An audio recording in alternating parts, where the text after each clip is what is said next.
कृष्णा कृष्णा कृष्णा हरे हरे, हरे रामा रामा रामा हरे हरे। जगन्नाथपुरी मंदिर के बारे में जानकारी।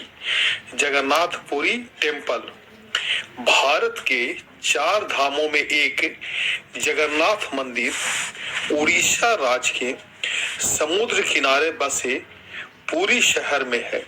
यह भगवान श्री कृष्ण के रूप जगन्नाथ, उनके भाई बलभद्र और बहन सुभद्रा का एक भव्य मंदिर है।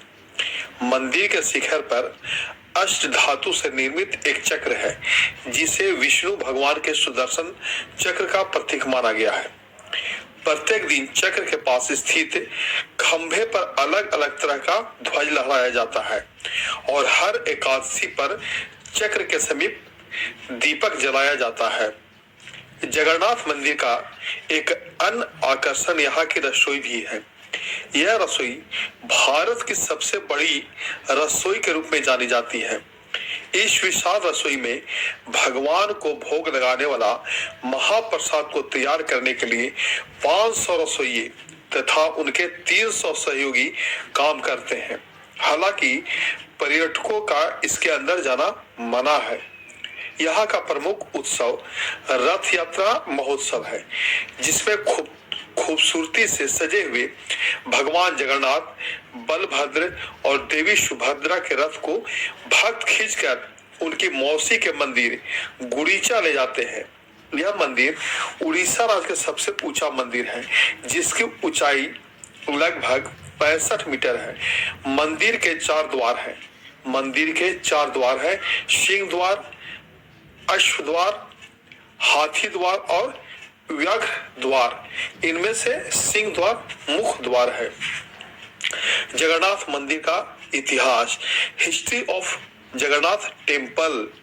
पौराणिक कथा के अनुसार जगन्नाथ मंदिर का पौराणिक कथा के अनुसार जगन्नाथ मंदिर का निर्माण मालवा नरेश इंद्र धूम्र के द्वारा सपने में भगवान विष्णु ने नीला माधव भगवान जगन्नाथ रूप के दर्शन करने के पश्चात हुआ था।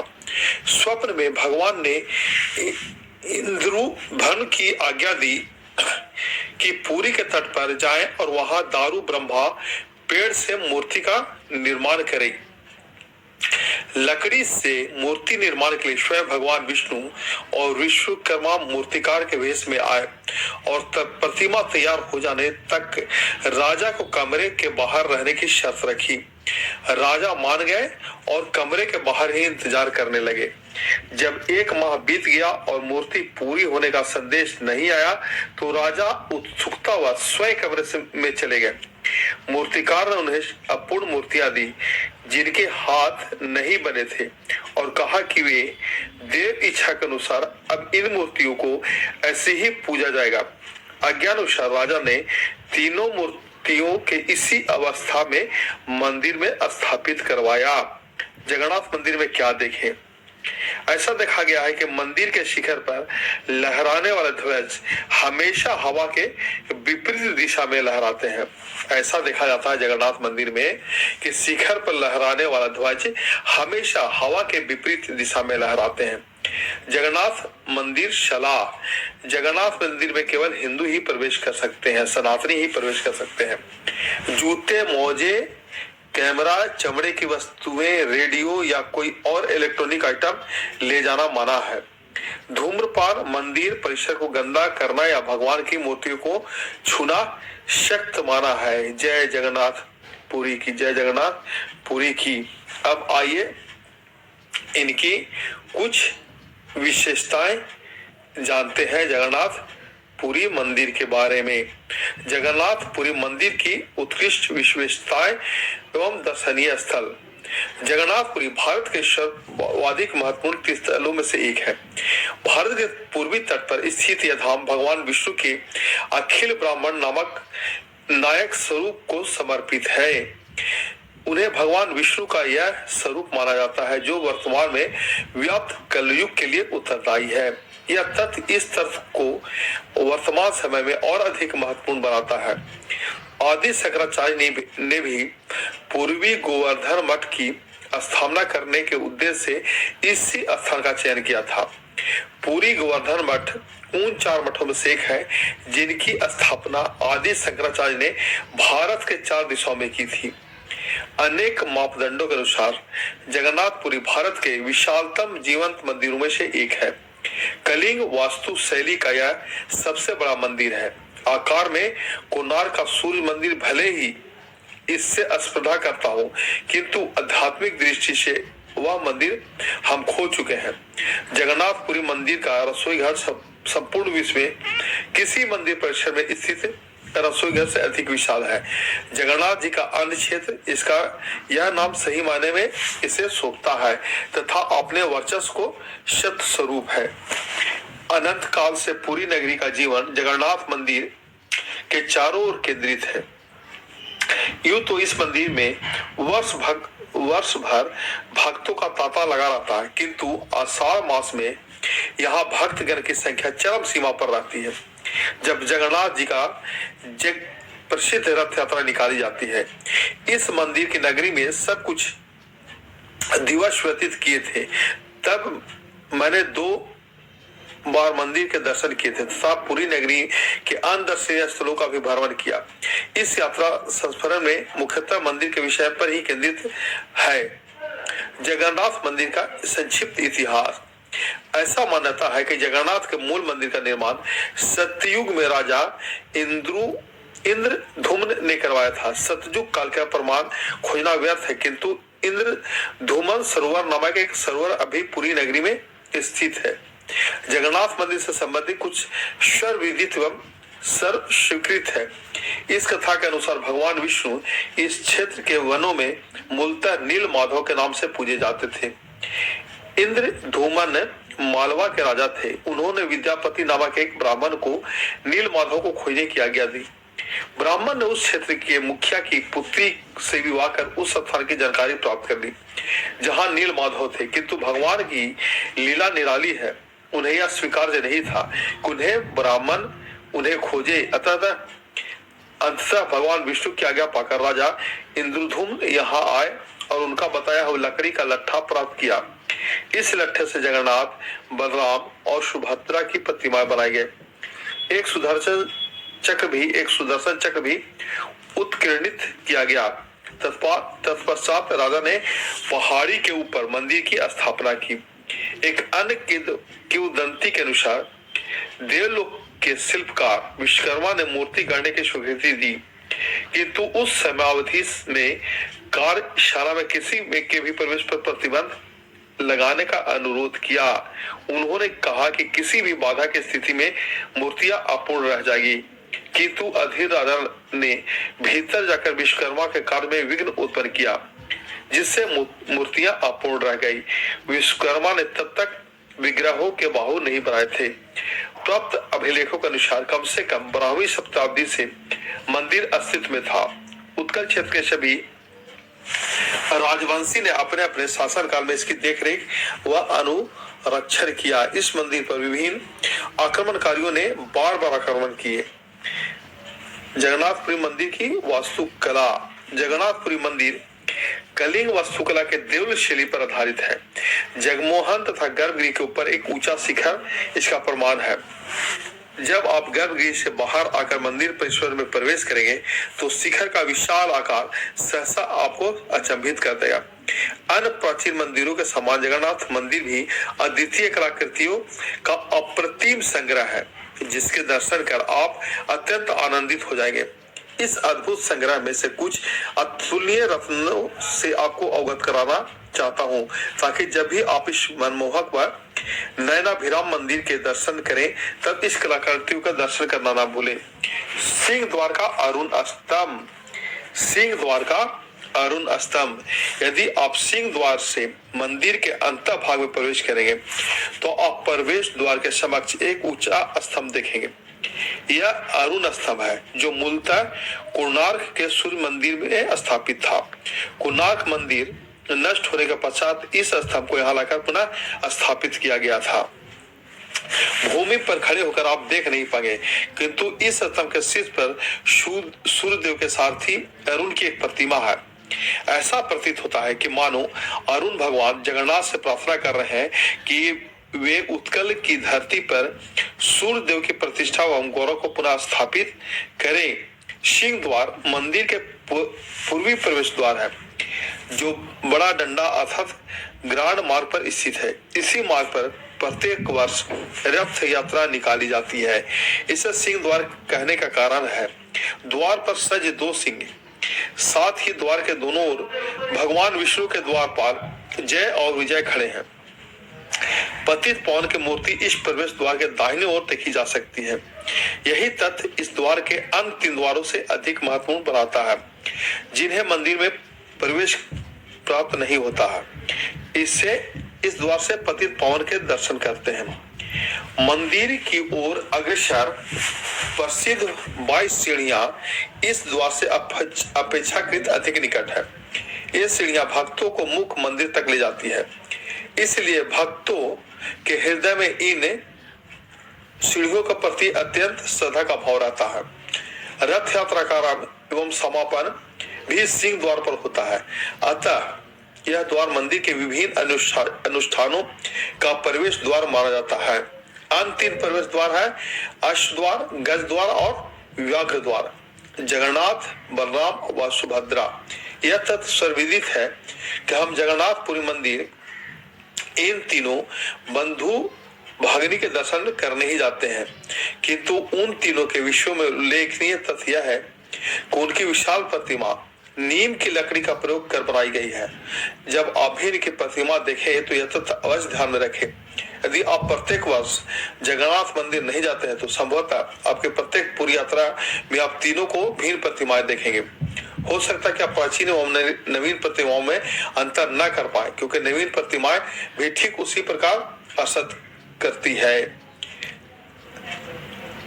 आप में से अनेक पाठकों को ज्ञात होगा कि जगन्नाथ मंदिर में प्रत्येक 12 से 19 वर्षों में तीनों प्राचीन मूर्तियां के स्थान पर उसी प्रकार के नवीन मूर्तियां स्थापित की जाती है। यह उस वर्ष किया जाता है जिसमें अधिक मास अथवा पुरुषोत्तम मास पड़ता है। पुरुषोत्तम मास प्रत्येक 12 से 19 वर्षों के मध्य अधिक मास के रूप में आषाढ़ मास पाता है। नवीन मूर्तियों को एक विस्तृत अनुष्ठान द्वारा स्थापित किया जाता है, जिसे नव कलेबर या नव कलेबर कहा जाता है। मूर्तियों को देखते ही सर्वप्रथम आपकी दृष्टि अनेक बड़े बड़े गोलाकार नेत्रों पर पड़ती है। यूं तो इनकी प्रतिकृतियां आपको पूरी नगरी में सर्वप्रथम दृष्टिगोचर होगी, किंतु दूर से ही सही गर्भगृह में प्रत्यक्ष विग्रहों को दर्शन करना किसी देवी अनुभव से कम नहीं होता। अतः इनकी छवियों को अपने नेत्रों एवं हृदय में अमर करने। गर्भगृह में तीनों भगवान को जिस पीठिका पर स्थापित किया गया है उसे रत्न वेदी कहते हैं। रत्न वेदी का अर्थ है रत्नों का सिंहासन। रत्न वेदी पर सुदर्शन चक्र, श्री देवी भूमि देवी तथा मदन मोहन की मूर्तियां भी स्थापित है। मंगल आरती। प्रातः काल भगवान जगन्नाथ की जो प्रथम आरती की जाती है वह मंगल आरती है। तीनों बंधु भगिनी को प्रातः निद्रा से उठाने का एक विस्तृत अनुष्ठान है। मंदिर के पट खोलने से पूर्व गीत गाकर उन्हें निद्रा से जगाया जाता है। भगवान के प्रथम दर्शन पाने के लिए प्रातः काल से ही मंदिर में भक्तों की भीड़ लग जाती है। जैसे ही गर्भगृह के पट खुलते हैं, भक्त ज्ञानद्वार के समक्ष झुंड लगा देते हैं। भक्त के दर्शन के पश्चात ही वे अपने दिवस के आरंभ करते हैं। प्रातःकालीन मंगल आरती में भाग ले अथवा नहीं, है मेरे जैसे दर्शनार्थियों के लिए अत्यंत कठिन समय था। मंदिर में अन्य क्षेत्र में महाप्रसाद। चारों धामों में से पुरी को भगवान का अन्य क्षेत्र कहा जाता है, जहां भोजन करना उन्हें अत्यंत भाता है। बद्रीनाथ धाम में भगवान ध्यान करते हैं, रामेश्वरम में वे स्नान करते हैं तथा द्वारका में वे निद्रा मगन करते हैं। इसमें आश्चर्य नहीं है कि संपूर्ण विश्व में भगवान के लिए विशालतम रसोई घर जगन्नाथपुरी मंदिर में ही है। आप यह रसोई घर देख सकते हैं कि तू लंगर के विपरीत यहाँ आप सेवा नहीं कर सकते। रसोई घर के दर्शन करने के लिए नाम मात्र का प्रवेश शुल्क देना पड़ता है। रसोई घर के दर्शन का सर्वोत्तम समय प्रातः काल है, जब मिट्टी के पात्रों में अन्न पकाया जाता है। धोती धारण कर अनेक पुरोहित भाजियों को काटते हैं तथा पंक्तियों में बने पारंपरिक चूल्हे में पकवान बनाते हैं। भगवान के लिए 56 प्रकार के विभिन्न भोजन पकाए जाते हैं जो बिना प्याज एवं लहसुन के शुद्ध सात्विक भोजन होता है। रसोई घर में प्रयोग के लिए जल 2 कुआं से लाया जाता है जिनका नाम गंगा एवं यमुना रखे गए हैं। विश्व के किसी भी मंदिर में के सबसे रसोई घर में विभिन्न कार्यकलापों के दर्शन का आनंद उठाने का अद्वितीय अनुभव है। आनंद बाजार वह स्थान है जहां मंदिर की रसोई घर में बड़ा प्रसाद बिक्री के लिए रखा जाता है। यहाँ आने का सर्वोत्तम समय दोपहर है। नील चक्र अथवा श्री चक्र मंदिर के शिखर के ऊपर अष्ट धातु से बना एक विशाल चक्र है जिसे नील चक्र अथवा श्री चक्र कहते हैं। यह चक्र उतना ही श्रद्धेय है जितना कि गर्भगृह में स्थापित स्वयं भगवान नौ ध्वज आरोहण। मंदिर के शिखर पर फहराता पतित पावन ध्वज एक दिन में अनेक बार बदला जाता है। उस समय कभी दर्शक गर्दन ऊंची कर टकटकी लगाए नवीन ध्वज फहराने के अनुष्ठान को देखते हैं। हम मंदिर में काशी के दिवस उपस्थित हैं। जगन्नाथपुरी संकुल के अन्य मंदिर जगन्नाथ मंदिर परिसर में अनेक छोटे छोटे मंदिर हैं। लोगों का मानना है कि इनकी संख्या 108 है। ऐसी मान्यता है कि भारत के सभी तीर्थों के लघु रूप इस परिसर में उपस्थित है। विमला देवी मंदिर इस क्षेत्र का शक्तिपीठ है। उनका मंदिर जगन्नाथ मंदिर के निकट स्थित है। यहाँ स्त्रियां देवी को कुमकुम व चूड़ियां अर्पित करते हैं।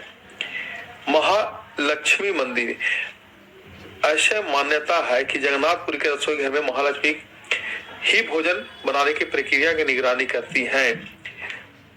हरे कृष्णा कृष्णा कृष्णा हरे हरे। रथ यात्रा पुरी के सर्वाधिक लोकप्रिय उत्सव रथ यात्रा।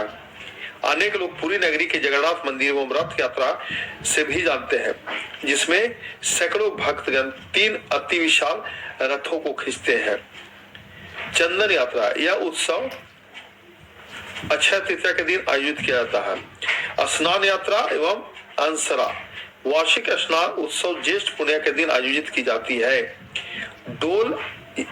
डोला यात्रा यह यात्रा होली के पूर्व के आसपास आयोजित की जाती है। पंच का इस उत्सव को तीनों देव को विभिन्न वेश और दिया जाता है। गुप्त गुड़िया विमला देवी का यह 16 दिवसीय उत्सव है। हरे कृष्णा कृष्णा कृष्णा हरे हरे। हरे रामा रामा रामा हरे हरे। अब आइए 1-2 भजन गाते हैं। राधे राधे राधे राधे राधे राधे कहने की आदत सी हो गई है। श्री जी के चरणों में रहने की आदत सी हो गई है। राधे राधे कहने की आदत सी हो गई है। श्यामा प्यारे आ गए हम तेरे नाम के सहारे। राधे राधे राधे राधे राधे राधे राधे राधे। कोई पागल या दीवाना मस्ताना ही कहे। जिनके मुख से निकले श्री राधा नाम वो लोग निराले होते हैं। जिन्हें बाके बिहारी अपना ले वो किस्मत वाले होते हैं। कोई पागल या दीवाना मस्ताना ही कहे। ऐसी बात कि सहने की अब आदत सी हो गई है। राधे राधे कहने की आदत सी हो गई है। श्यामा प्यारे आ गए हम तेरे नाम के सहारे। राधे राधे राधे राधे कहने की आदत सी हो गई हमको तेरे नाम कहने की आदत सी हो गई है। राधे राधे राधे राधे कहने की आदत सी हो गई है। श्री जी के चरणों में रहने की आदत सी हो गई है। राधे राधे राधे राधे कहने की आदत सी हो गई है। जय जगन्नाथपुरी की जय, जगन्नाथपुरी की जय।